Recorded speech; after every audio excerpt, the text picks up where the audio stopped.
نرم عضلاتی خلیے کے نیچے آپ کو دکھایا گیا ہے کہ دھاری دار عضلاتی خلیہ ہے، اس کے اوپر اسٹرائپس بنے ہوئے ہیں، اس طریقے سے یہ دھاری دار عضلاتی خلیہ ہیں۔ اس کے علاوہ ہمارے جسم میں خون میں مختلف قسم کے خلیے پائے جاتے ہیں، یہ بھی آپ کو اس شکل میں دکھائے گئے ہیں۔ خون کے سرخ جسم میں یعنی سرخ خلیے ہیں، ہم جانتے ہیں کہ ہمارے خون میں 2 قسم کے خلیے پائے جاتے ہیں، سرخ جسم میں اور سفید جسم میں، تو اس شکل میں آپ کو سرخ جسم میں دکھائے گئے ہیں اور خون کے سفید جسم میں بھی دکھائے گئے ہیں، جو کیا کہلاتے ہیں؟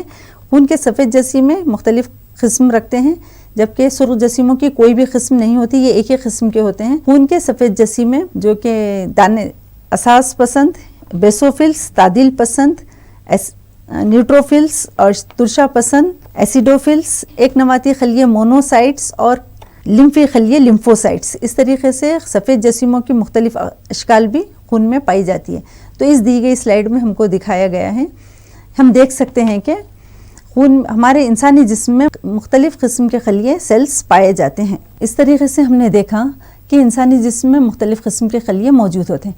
آئیے اب اور ایک سوال ہے جو آپ کے ذہن میں اٹھتا ہے کہ کیا خلیے جسامت میں الگ الگ ہوتے ہیں؟ کیا اگر جاندار کا جسم اگر بڑا ہے تو اس کے جسم میں پائے جانے والے خلیے جسامت میں بڑے ہوتے ہیں، اور اگر جاندار چھوٹا ہے تو اس کے جسم میں پائے جانے والے خلیے جسامت میں چھوٹے ہوتے ہیں؟ کیا ہاتھی کے خلیے انسان کے خلیوں سے بڑے ہوتے ہیں؟ ہاتھی جسامت میں انسان سے بہت بڑا ہوتا ہے، کافی لہیم شہیم ہوتا ہے، تو کیا اس کے خلیے انسان کے جسم کے خلیوں سے بڑے ہوتے ہیں؟ ایسا نہیں ہوتا۔ ہاتھی کے خلیے جسامت میں انسان کے خلیوں سے بڑے نہیں ہوتے، اگرچہ کہ ہاتھی جسامت میں انسان سے بہت بڑا ہوتا ہے، لیکن ہاتھی کے خلیے جسامت میں انسان کے خلیوں کی جسامت کے ہی ہوتے ہیں۔ جاندار کی جسامت کا انحصار خلیوں کی تعداد پر ہوتا ہے، نہ کہ خلیوں کی جسامت پر، یعنی کہ جاندار جس قدر بڑا ہوگا اس میں خلیوں کی تعداد اتنی زیادہ ہوگی۔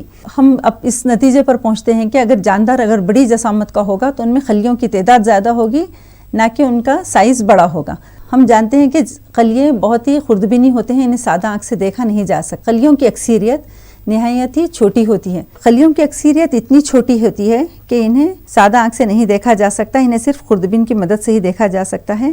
سب سے چھوٹا خلیہ 0.1 تا 0.5 مائکرومیٹر کا ہوتا ہے، اور سب سے بڑا خلیہ شتر مرغ کا انڈا ہوتا ہے، جس کی پیمائش تقریباً 17 centimetre into 18 centimetre کی جاتی ہے۔ خلیے کی جسامت اس کے افعال کے مطابق ہوتی ہے۔ یہ سب سے بڑا خلیہ شتر مرغ کا انڈا ہے۔ اس طریقے سے ہم نے خلیے مختلف قسم کے خلیوں کی ساخت دیکھی، ہم نے چھوٹے خلیے اور بڑے خلیے دیکھے۔ ہم نے دیکھا کہ خلیوں کی جسامت کا انحصار جاندار کی جسامت پر نہیں ہوتا۔ آئیے اب ہم آگے بڑھتے ہیں کہ خلیے کتنے قسم کے ہوتے ہیں۔ تو بچوں، ہم جانتے ہیں کہ خلیے 2 قسم کے ہوتے ہیں۔ اگر یہ حیوانات میں پائے جائیں تو انہیں حیوانی خلیے اینیمل سیل کہیں گے، اور اگر یہ نباتات پودوں میں پائے جائیں تو انہیں نباتی خلیے پلانٹ سیلز کہیں گے۔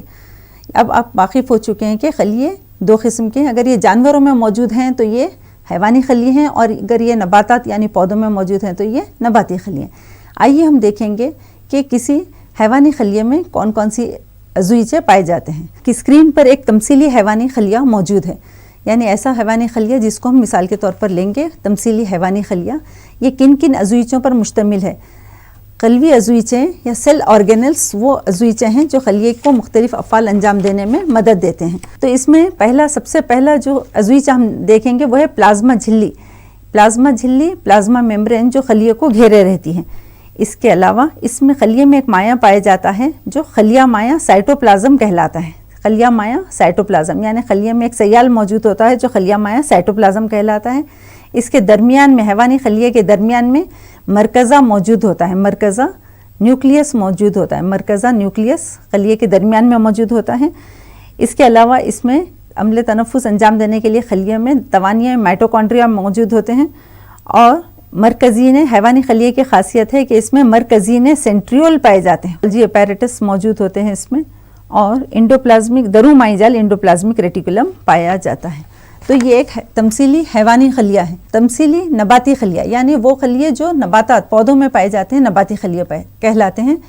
حیوانی خلیے اور نباتی خلیے اپنے کچھ فرق کے ساتھ ایک دوسرے سے مختلف ہوتے ہیں، ان میں کچھ امتیازات ہوتے ہیں۔ یہ تمثیلی نباتی خلیہ آپ کے سامنے موجود ہے۔ تمثیلی نباتی خلیہ، اس میں سب سے بڑی جگہ تمثیلی نباتی خلیے کی سب سے پہلی خاصیت قلوی دیوار سیل وال ہے۔ قلوی دیوار سیل وال جو کہ حیوانی خلیے میں نہیں پائی جاتی لیکن نباتی خلیے میں یہ موجود ہوتی ہے۔ قلبی دیوار سیل وال. اس میں ایک بڑی جسامت کا درمیان میں خالیہ موجود ہوتا ہے. نباتی خلیے کی دوسری اہم پہچان شناخت ہے اور اس میں مرکزہ نیوکلیس ایک سائیڈ میں ڈھکیل دیا جاتا ہے. ایک جانب اس کو خالیہ جسامت میں بڑا ہو کر نباتی خلیے میں نیوکلیس کو ایک طرف ڈھکیل دیتا ہے. اس کے علاوہ باقی دوسرے تمام قلبی عضویچے اس میں پائے جاتے ہیں اور ایک خاص عضویچہ جو نباتی خلیے میں پایا جاتا ہے وہ پلاسٹیڈ سبزمائع کلوروپلاسٹ ہیں. یہ ہرے رنگ کے جو نظر آ رہے ہیں آپ کو سبزمائع کلوروپلاسٹ. سبزمائع کلوروپلاسٹ اور بڑی جسامت کا خالیہ یہ نباتی خلیے کی بنیادی فرق ہے، امتیازات ہے جو اس کو حیوانی خلیے سے مختلف کرتے ہیں. اس طریقے سے پلازما جھلی کے اوپر ایک قلبی دیوار یہاں پر موجود ہوتی ہے. دیگر تمام قلبی عضویچے سیل آرگینلز جیسے درو مائی جال، انڈوپلازمک ریٹیکولم، گولجی اجسام، گولجی اپیریٹس اور دوسرے مرکزہ نیوکلیس، یہ تمام خلیہ مایع، سائٹوپلازم، یہ تمام نباتی اور حیوانی خلیوں میں دونوں میں بھی موجود ہوتے ہیں. تو جو فرق ہے ان میں موجود نباتی اور حیوانی خلیے میں ہم دیکھیں گے کیا فرق ہے. یہاں پہ نباتی خلیہ اور حیوانی خلیہ قلبی دیوار موجود ہوتی ہے. نباتی خلیے میں یاد رکھ لینا ہے آپ کو کہ قلبی دیوار صرف نباتی خلیوں میں پائی جاتی ہے، قلبی دیوار حیوانی خلیے میں نہیں پائی جاتی. نباتی خلیوں میں خالیوں یعنی ویکیولز کی جسامت بڑی ہوتی ہے، جبکہ خالیے کی جسامت حیوانی خلیے میں چھوٹی ہوتی ہے. پلاسٹیڈز پائے جاتے ہیں یعنی کلوروپلاسٹ، کروموپلاسٹ، لیوکوپلاسٹ، ان کو پلاسٹیڈز کہتے ہیں جو کہ شعاعی ترکیب کا عمل انجام دیتے ہیں. کلوروپلاسٹ یہ صرف نباتی خلیے میں پائے جاتے ہیں لیکن یہ حیوانی خلیے میں موجود نہیں ہوتے. اس کے ایک چیز جو نباتی خلیے میں نہیں پائی جاتی وہ مرکزین سینٹریول سے نہیں پائے جاتے، جبکہ مرکزین حیوانی خلیوں میں پائے جاتے ہیں، موجود ہوتے ہیں. اور پانچواں اور آخری فرق دونوں میں مرکزہ خلیے کی کسی ایک جانب ہوتا ہے، یعنی خالیہ جسامت میں اتنے بڑے ہو جاتے ہیں کہ مرکزے کو کسی ایک جانب ڈھکیل دیتے ہیں، جبکہ حیوانی خلیے میں مرکزہ خلیے کے مرکزی حصے میں ہی موجود ہوتا ہے.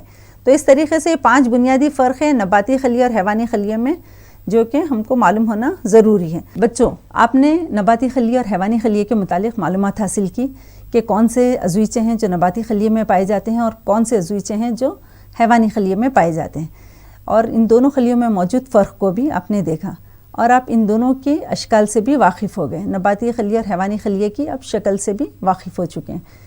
بچوں، اب ہم آگے بڑھتے ہیں کہ خلیے میں پائے جانے والے مختلف عضویچے کیا ہیں. ہم پڑھ چکے ہیں، ہم اسی کا اعادہ کریں گے.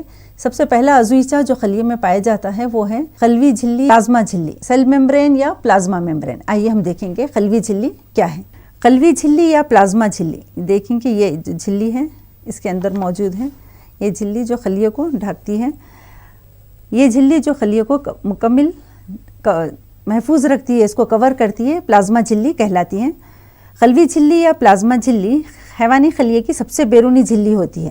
یہ نباتی خلیے میں بھی پائی جاتی ہے لیکن اس کے اوپر ایک بیرونی جانب قلبی دیوار موجود ہوتی ہے، یعنی یہ نباتی خلیے کے اوپر یہ قلبی دیوار ایسی موجود ہوتی ہے جو کہ حیوانی خلیے میں موجود نہیں ہوتی. قلبی جھلی یا پلازما جھلی کی ساخت کا مشاہدہ صرف الیکٹران خوردبین سے ہی کیا جا سکتا ہے، اسے سادہ آنکھ سے یا سادہ خوردبین سے ہم نہیں دیکھ سکتے. قلبی جھلی لچکدار ہوتی ہے اور چربیوں اور پروٹین کی بنی ہوتی ہے، یعنی یہ جس اجزاء سے بنی ہوئی ہے وہ پروٹین اور چربیاں ہیں، لپڈس کی بنی ہوتی ہے. خلیے میں کسی بھی شے کا داخلہ اور اخراج اسی جھلی کے ذریعے انجام پاتا ہے، یعنی یہ جو جھلی ہے اسی کے ذریعے خلیے میں اجزاء اندر داخل ہوتے ہیں اور اس میں سے باہر نکلتے ہیں. اس جھلی کی منفرد خصوصیت یہ ہے کہ یہ ہر شے کو اپنے اندر سے گزرنے نہیں دیتی. قلبی جھلی کے ذریعے اشیاء کا تبادلہ بہت انتخاباً ہوتا ہے، یعنی بہت ہی منتخب اجزاء کو ہی اپنے اندر سے گزرنے دیتی ہے، اس لیے اس کو انتخاباً صلاحیت پذیر جھلی کہتے ہیں، یعنی سلیکٹیولی پرمیبل ممبرین اسے کہتے ہیں. یہ جھلی خلیے اور بیرونی ماحول کے درمیان اشیاء کے تبادلے پر قابو رکھتی ہے. نباتی خلیوں میں پلازما جھلی کے اوپر، پلازما جھلی نباتی اور حیوانی دونوں خلیوں میں پائی جاتی ہے، لیکن نباتی خلیوں میں پلازما جھلی کے اوپر ایک اور دیوار موجود ہوتی ہے جو سیل وال کہلاتی ہے. قلبی دیوار سیل وال کہلاتی ہے جو نباتی خلیوں کی منفرد خاصیت ہے. خلیے کا دوسرا اہم عضویچہ ہے مرکزہ نیوکلیس. خلیے کے اس عضویچے کو رابرٹ براؤن نے 1831 میں دریافت کیا. بچوں، یہ خلیے کا کنٹرول روم ہوتا ہے، یعنی یہاں سے خلیے کے مکمل افعال کو کنٹرول کیا جاتا ہے. تو آئیے ہم دیکھیں گے کہ مرکزہ کیا ہے. رابرٹ براؤن نے، یہ سائنسدان ہے رابرٹ براؤن، اس نے 1831 میں مرکز نیوکلیس کو دریافت کیا.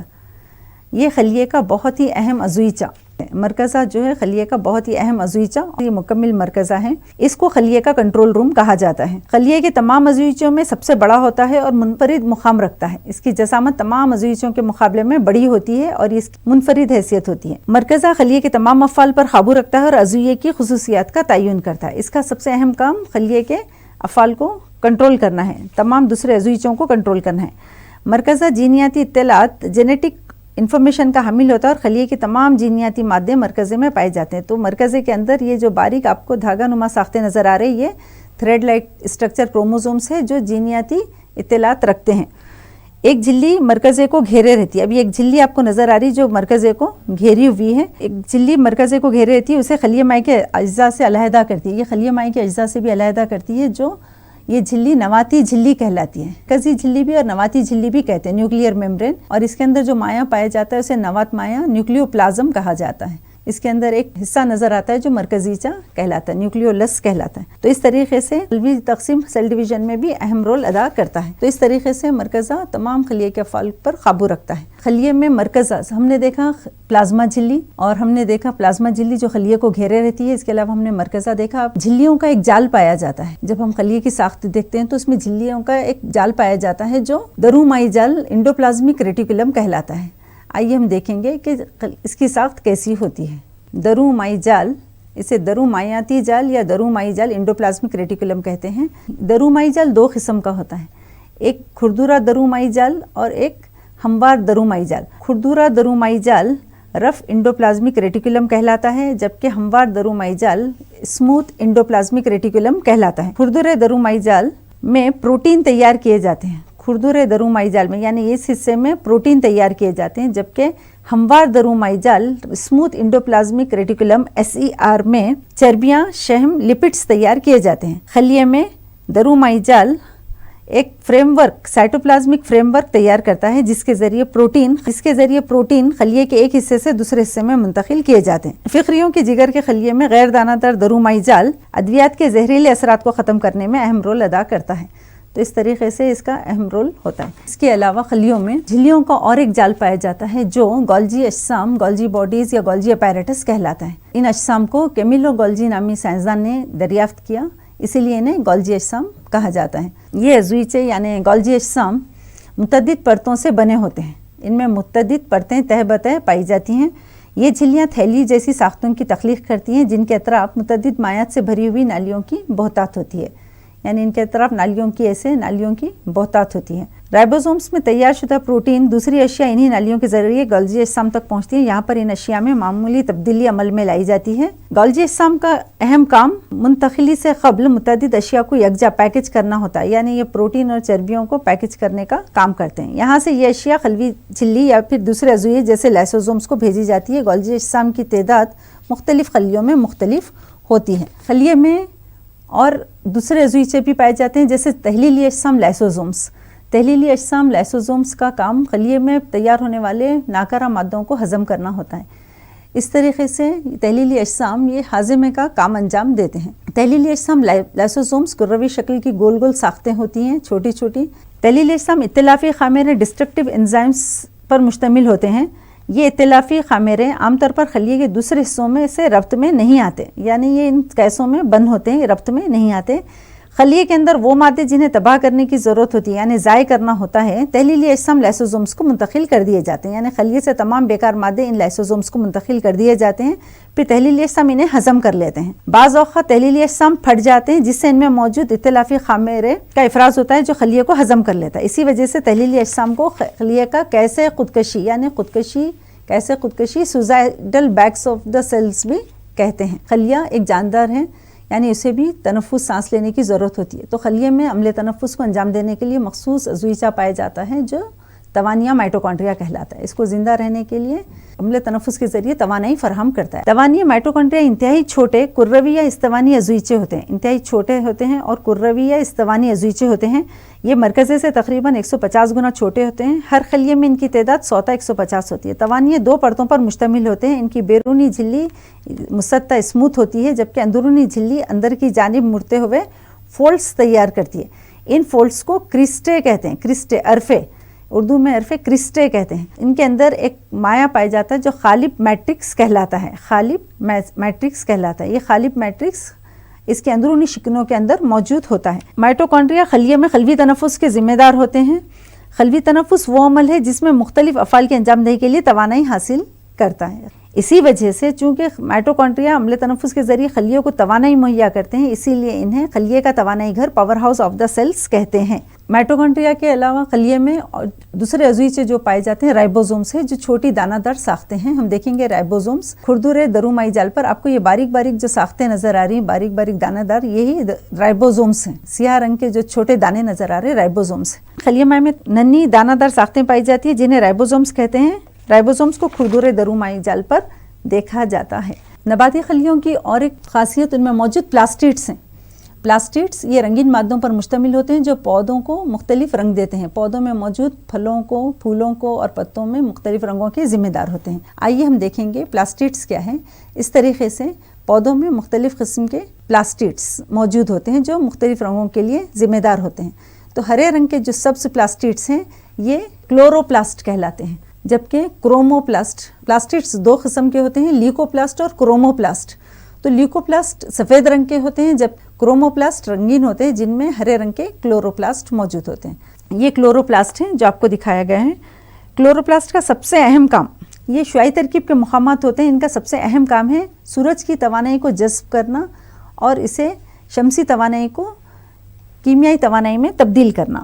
کلوروپلاسٹ کا سب سے اہم کام سورج کی توانائی کو حاصل کر کے کیمیائی توانائی میں تبدیل کرنا ہے. اس طرح سے یہ شعاعی ترکیب کے عمل میں مدد دیتے ہیں. ان کا سب سے اہم کام فوٹو سنتھیسس کے عمل کو انجام دینا ہے، جس کے ذریعے پودے اپنی غذا تیار کرتے ہیں. پودوں کی غذا ہم جانتے ہیں کیا ہے، نشاستہ. تو اس شعاعی ترکیب کے عمل کے ذریعے پودے نشاستہ تیار کرتے ہیں. خالیے ویکیولز پودوں میں پائی جانے والی اور ایک خاصیت ہے جو یہ دونوں نباتی اور حیوانی خلیے دونوں میں پائے جاتے ہیں. خالیے ویکیولز نباتی اور حیوانی خلیے دونوں میں موجود ہوتے ہیں، لیکن نباتی خلیوں میں ان کی جسامت بڑی ہوتی ہے جبکہ حیوانی خلیوں میں یہ جسامت میں چھوٹے ہوتے ہیں. دونوں خلیوں میں موجود ہوتے ہیں. خلیوں میں نظر آنے والی بڑی خالی جگہ خالیے ویکیولز ہیں. اس میں جو نظر آ رہے ہیں، یہ جو نظر آ رہی ہے خالی جگہ یہ ویکیول ہے، اور یہاں پہ حیوانی خلیوں میں بھی موجود ہے ویکیول، لیکن یہ جسامت میں نباتی خلیے میں بڑا ہے جبکہ حیوانی خلیے میں یہ چھوٹے ہوتے ہیں. خلیے میں نظر آنے والی بڑی خالی جگہ خالیے ویکیولز ہیں. یہ سیال سے بھری کیسے جیسی ساختیں ہیں، یہ سیکس جیسی ساختیں ہیں، سیک لائک اسٹرکچر ہیں. خالیے ویکیولز حیوانی خلیوں میں چھوٹے ہوتے ہیں جبکہ نباتی خلیوں میں ان کی جسامت بڑی ہوتی ہے. پختہ نباتی خلیوں میں یہ خلیے کی مکمل خالی جگہ کو گھیر لیتے ہیں. خالیے ٹھوس یا مائعات کو ذخیرہ کرنے والی تھیلیاں. یہ جو خالیے یہ ٹھوس یا مائعات کو ذخیرہ کرتے ہیں. ایک عام سوال جو عام طور پر ذہن میں ابھرتا ہے وہ یہ ہے کیا خلیے چپٹے ہوتے ہیں یا دو عبادی ہوتے ہیں؟ لیکن خلیے چپٹے نہیں ہوتے بلکہ یہ سہ عبادی ہوتے ہیں. خلیے سہ عبادی یعنی 3 ڈائمنشنل ہوتے ہیں.